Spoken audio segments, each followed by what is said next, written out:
Hola, hola. Hola a todos, ¿cómo están? Mayor Pete, how are you? I'm good. It's so nice to see you both. How are you? Amazing. Let me introduce you with my audience. Él es Mayor Pete. Para todos los que nos están viendo a través de esta plataforma, vamos a hacer una plática con Mayor Pete acerca de las elecciones que están ya muy cerca de suceder. Mayor Pete, thanks for accepting this chat. Thank you very much. First of all, I want to tell you, let me tell you that I feel your pain. I feel your pain because no one in this country can pronounce my name properly. You know, so Eugenio, it's like an impossible thing to say here in the U.S. I suppose it's the same thing with your last name, right? Exactly. I'm there right with you. My father immigrated from a small country called Malta, where the name Buttigieg is like Smith. Everybody's got that surname. Around here, it's impossible for people, which is why they just started calling me Mayor Pete. Exactly. It's easier. It's way easier. I never heard that last name before. Me how neither, is it pronounced again? Buttigieg. But Buttigieg. Yeah. Okay. I've heard it every which way. I am Eugenio, but you can always call Gene or Eugene. Actually, my family calls me Eugene. Yeah. Like Eugene, very Mexican, but Eugene. Mayor Peter, first of all, I want to ask you, what's your take on how the debate went? Well, I think all of us found watching the debate a very painful experience. It really brought our country and the presidency to an even lower place. So many things happen now that are shocking and not surprising at the same time. And I think this was one of them. I guess none of us were expecting the president to behave presidentially, and yet it still hurt to see him unable to just behave in a decent way, unable to condemn white supremacy. In many ways it was dark, but also a reminder of our own power, right? Because all of this is subject to our decision as voters over these coming days. And, side by side, we saw two very different ideas of what a leader should be like. And I'm not glad about how it felt, but I'm glad that Americans got to see such a clear choice. Yeah, absolutely. And then let me tell you something. I disagree when I read that sometimes some newspaper said that it was a mess. It was not a mess. One guy was a mess. Yeah.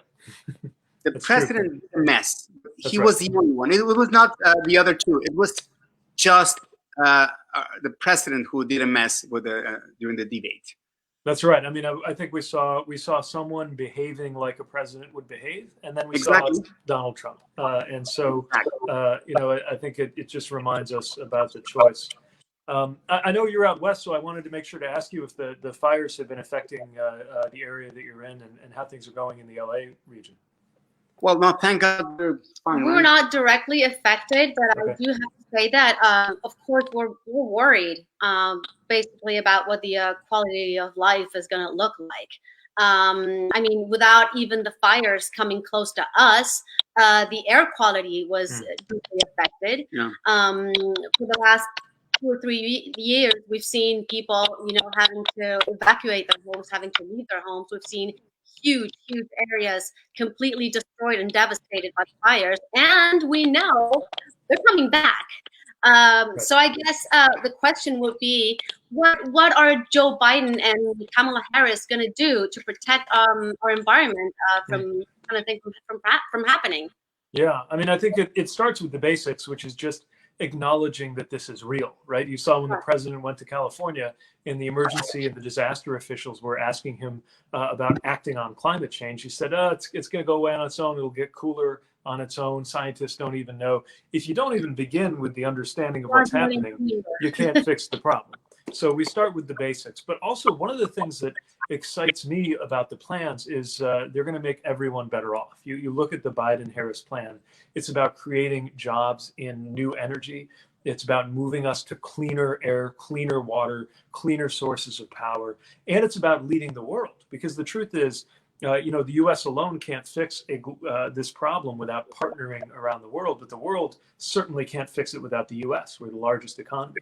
And so it's really about making sure we lead. And, Joe Biden's very familiar with this because he helped lead the last major international agreement on this, the Paris Climate Accords. But coming from where I come from, in the Midwest, where there are a lot of industrial workers, the part I'm most looking forward to are the millions of jobs that his plan will create, whether it's improving buildings or investing in things like wind energy, solar energy that are already creating so much opportunity, and also paying attention to environmental justice, which, if you look, certainly in California, for example, Latino Americans, Black Americans, Native Americans are disproportionately likely to be harmed by some of these issues that have happened with climate change. And placing that at the center of the plan to make us better off, I think is going to make a big difference. So it's been painful to watch, but I also feel I feel that we could be proud as a country of what we do on this issue. Absolutely. And I was watching yesterday the debate, and I was really upset when President Trump was saying, "I want clean air and clean water," but he's not doing anything. He doesn't have anything. Exactly. There's no sense of responsibility. Clean water, clean air, this affects our lives. This affects our health every day. And our kids. Yeah, absolutely. Yeah. So, I mean, speaking of, thinking about the future of raising a family, I know you chose to become become part of the life of the United States and found enormous success here. Eugenio, I think your film Instructions Not Included was the highest grossing Spanish language film of all time. This was after enormous success in Mexico. So I'm very curious, what made you decide to come to the US and what propelled your American dream? Well, since I was a kid, I was like 8 years old probably, and I was always watching the Oscars with my mom by my first side. And I told her I want to be a storyteller. I want to do that when I grow up. And then, I grew up and I forgot about my dreams. And when I was 40, I remembered that I had a dream when I was a kid. And I said, I want to go for it. So I came here after Instruction Not Included did so well here in the US. And not because of me, because of my people, because they supported me, because they went to the theaters and they were the ones who were filling the theaters. They made history, not me, really. So I decided to move here, and everything changed. And I decided to move here because the United States is the land of the dreams. Here you can make your dreams come true, and that's what I felt that I was going to come to a country where they were going to receive us with open arms, and we did in certain ways. But then during this administration, everything changed. So that's what I think we should be more inclusive, and because Latinos right now we are more than 55 million Latinos in this country. So I have a question. We came here, my wife and I, my entire family, because we believed in a place where everyone belongs. There is not just one kind of Latino in the U.S. or one kind of LGBTQ American. So my question is, what is the Biden-Harris vision for making America more welcoming and accepting each of us as individuals? I think the most beautiful thing about America is the potential for everybody to find a place of belonging. And I think all of us in different ways are always searching for that. I was searching for that in my own way growing up here. My father and you were searching for that as you arrived here and made your life here. And I think we have certainly fallen short of that sometimes. America could be more welcoming, could be more kind. But when we do live up to it, it's like nothing else in the world. And I think it's one of the reasons why people around the world look to the US. And the truth is, that sense of belonging, I think it starts at the top. It starts with our leaders and the message that they send. Because there are too many ways right now people are being told you don't belong. You don't belong because of the language you speak at home, or you don't belong because of who you love, or you don't belong because of your religion, or whatever it is. And that breaks down the chance to have a community and to have a country and to feel the the kind of power that comes with a country being unified. But the good news is we can change it, we can fix it. And to me, when I watch Joe Biden talking about this idea that he has about the soul of the nation, I love this idea of the nation having a soul.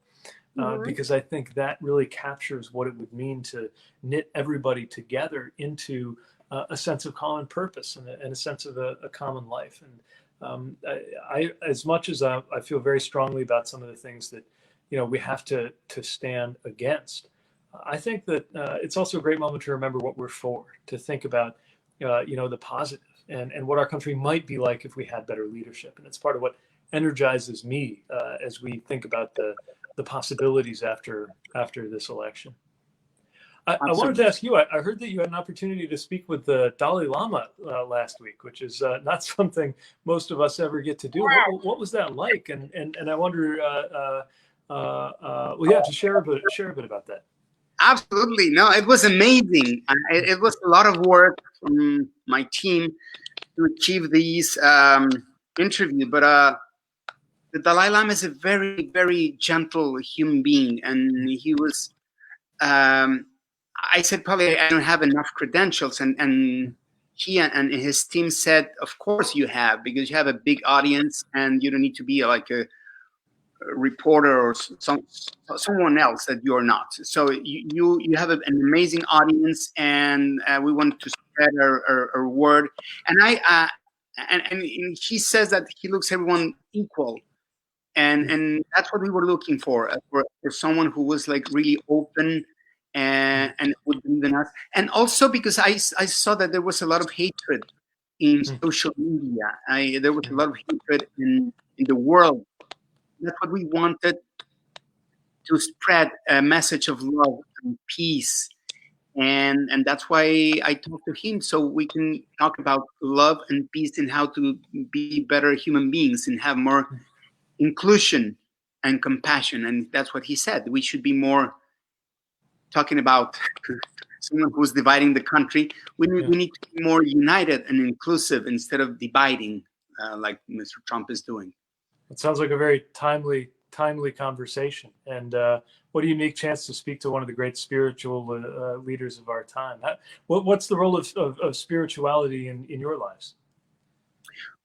Well, I think we're very, very spiritual. I think spirituality begins with yourself, with oneself. So I consider myself spiritual in the sense that I try to be true to myself, and I try to be compassionate and loving, and to obviously model these values to our daughter. And we are all about love and spreading love and being compassionate, just like the Dalai Lama said, and just like Eugenio just said, because really that's what really matters. And it's true that love and compassion move the world, and that's really everything we need. Absolutely, 100%. But by the way, let me tell you that a lot of people, a lot of my followers are watching this interview, so I want to say hello to everyone. Hola a todos, lo estamos leyendo. We're reading all your comments, but we can't answer right now. But later, when we're finished, I will answer a lot of questions. Gracias por estar conectados. Peter, tell us. I want to hear, like, do you have any Joe or Kamala story? What are they really like? I wish everybody could have a chance, as I have, to sit in a room with them and get to know them. And with Kamala Harris, she's somebody I got to know when we were competing against each other, and yet even through that process, came to respect her enormously, and we've become friends. Just as my husband Chasten has become friends with her husband Doug, because they're people who really care about others, and I think that's what really propelled her into public service. And, Joe, I first got to know him when I was mayor visiting the White House, and he was vice president, and always made time to speak with mayors because he understands how important local leadership is. I got to know him more, of course, over the years as we were campaigning. I'll share one moment that I think is a good example of the kind of person he is. We were both waiting for our turn to speak, again, when we were competing against each other. at an event in Iowa. It was a steak fry, that classic example of an Iowa political event, thousands of people around. And we were waiting our turn, and he noticed a member of our staff who he had known from before. And he pulled me over. He said, "I just want to let you know, he lost a son, and you should know some of what he went through." First of all, the fact that he knew this about a member of the staff, and also that he thought it was important to tell me, even though this was a member of the team I was working with, just shows the kind of heart that he has for making sure we all see the humanity in each other and know how to support each other. It's one of the reasons when I understood that my campaign had reached the point where it came to an end, I knew who I wanted to support right away, because he's just somebody who will bring that decency. And it's hard sometimes, although I'll tell you, the Joe Biden you see on TV is the exact same person if you were here having a beer with us. But it's hard sometimes to get that across, because these misconceptions often come up in the media, and it's just hard to get through that filter. And I wonder, each of you are very visible, very successful people. Alex and Eugenio, I'd love to know what each of you think might be the biggest misconception that exists about the other. The biggest misconception. Well, I think the biggest misconception everyone has about Eugenio is that they think that he's telling jokes all day long, and he's making me laugh all day long. So, I mean, he does make me laugh every day, but not all day long. I think that would be the biggest misconception. And about her, I don't know. Well, you're English. Everyone thinks she was born here in the U.S. because her English is amazing. Her accent is amazing. I hate her. Oh, thank you. It's not fair. Oh. Over here. Yeah, I'm sorry. I have to move because the sun is right in my face. What about you? What were your the biggest misconception about you be? And what would Chaston say is the biggest misconception? I wonder. I think, sometimes people say that I'm not very emotional because I try to be very calm and I take information in, and I'm often quiet. So I think people have the sense maybe that means that I don't feel passionate. And the truth is I'm extremely passionate, and Chaston would tell you that I can be passionate about anything from whose turn it is to do the laundry to a big issue of international importance. But I think we all express that in different ways, and I think sometimes folks looking from a distance have trouble seeing that. But I think And also, what's the biggest misconception about Joe Biden? Oh, absolutely. Yeah. No, he has a great sense of humor, and you'd see, I remember times when there were 10 of us debating, very intense environment. Everybody's waiting to get their point in. And then the commercial break would begin, and you'd run to get a drink of water, or run to the bathroom, and come back on stage. And he'd be in the back just swapping jokes with the stagehands and the people who worked in the venue or at the theater we were at. And whether it was somebody working on the technical crew, or a journalist, or an elected official, he treated everybody the same, and that's one of my favorite things about him. So I love that he's a family man, very much like us. Yes. Latinos. We are family, completely family oriented, and I love that he's a family man. Absolutely. Valued. What would you say to our community, to our Latino community, Pete, who is still undecided? What would you? I mean, you were running for president, and you must have thought about how to get the Latinos to vote for the Democratic Party. What would you say to them? Well, what I would say is that all of the issues that are being debated are going to affect our lives. The ability to get health care, to create good jobs, to treat everyone with respect, to be welcoming to everybody. And I know that the Latino community is, as you said, it's not all the same, very different stories and experiences. But one thing I know about everyone I've encountered in the Latino community in my own city, whether it's people who have been here for generations or people who've just arrived, it's that there's a desire, a belief in fairness, and that when you work hard, you should be able to build a good life for those you love and your family. And that's on the ballot right now. This is our only chance really to deal with a president who has divided us, who's turned people against each other, who's created huge economic problems in this country, who doesn't understand how to fight this disease, this pandemic that's hurt so many of us. And the other thing is that, you know, the Latino community is very politically powerful if everyone votes. But it's very important to actually get that vote, the su vota es su voz. And it's a really important concept. In fact, on that note, if we can, de vez en cuando trato de practicar un poquito en español, porque me he olvidado de mucho, pero podemos... we have a great accent. Okay, yeah, it's okay. Sound like convincing? Yeah, amazing. Entonces, It's very good. díganos, ¿por qué apoyan a Joe Biden y a esta campaña? Oof, You want to start? well, there's so many things. Because he was...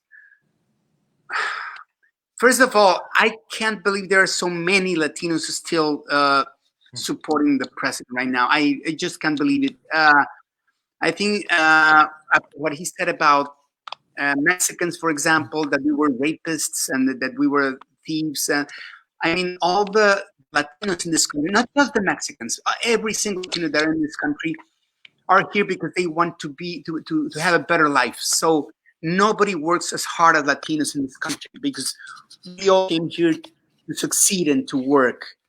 Of course, might be some rotten apples here and there, but mostly the main core of in every single restaurant, in every single building, you can see Latinos working hard, supporting the country.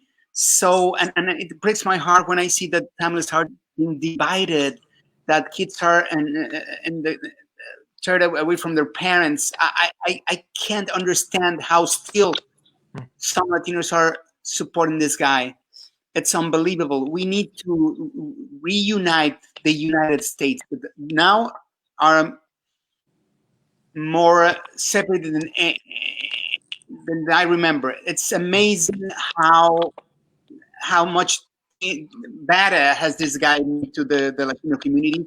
So please, everyone that is hearing us. Yeah, and I want to say, I mean, I'm supporting Biden and Kamala Harris because it's not just about, and I made notes because I want to get this and I want to say everything I want to say. This is not just about having a better country for us and our children living here in America. It's also about our families back in Latin America, no matter what country they're in, because of and the lack of support that they're getting from the current administration. Exactly. This is about the relationship of the United States of America with the rest of Latin America, with all of our countries. This affects all of us, not just us, but our families back home too. Exactly. And because I want things to change, and I want to feel welcome and included in this country again the way I used to. And I want to know that the country that we're raising our child is a country looking towards the future and building a safer environment for her, an environment that is embracing inclusion, embracing immigration, trying to build bridges between our countries of origin and not barriers and walls. So that's basically why we're supporting. That's such an important message and such a powerful reason. So I hope that your followers are paying attention to what's at stake. I know we're almost out of time, so I just wanted to close by asking you, when you go in to vote, who will you be thinking of? Who will be on your mind when you're getting ready to go vote? Our daughter. I mean, that's it. Yeah, our kids, our family, Yeah. and our people. I'm really thinking of my people. I'm in this country because of them, and I really believe that this country with the Latinos would be completely different. So I'm thinking now that I'm voting, I'm really thinking about them, about people and my family, basically. And you said it earlier, the Latino vote is very, very powerful. I believe the Latino vote can change the course of this nation. I really believe that the Latino vote can change the history of this beautiful, wonderful country. Absolutely. That's how loud our voice is, and that's how powerful our community is. So we have to make it count. Yes, that's right. And look, the president is discouraging. I think he's given up on winning many voters and is discouraging people from voting at all. That's why it's so important to make a plan. Go to iwillvote.com if you're watching this. You can find out more about how to vote in your state. Información es disponible en español también. It is so important to know exactly how to go about voting, especially in this year because it's so unusual. And I hope everybody will text WIN to 30330. Text the word WIN to 30330. You can get more information.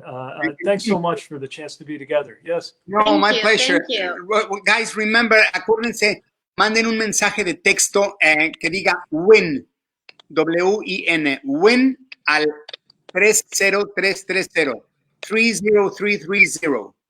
Very important. And join the campaign, please. Let's do this. It's in our hands. We don't want another 4 years of division, of racism, of intolerance. We need to vote for Mr. Biden. We need to stick together, and now more than ever, your voice matters. Your vote counts. For us, for your kids, for your families, guys, here and in your country.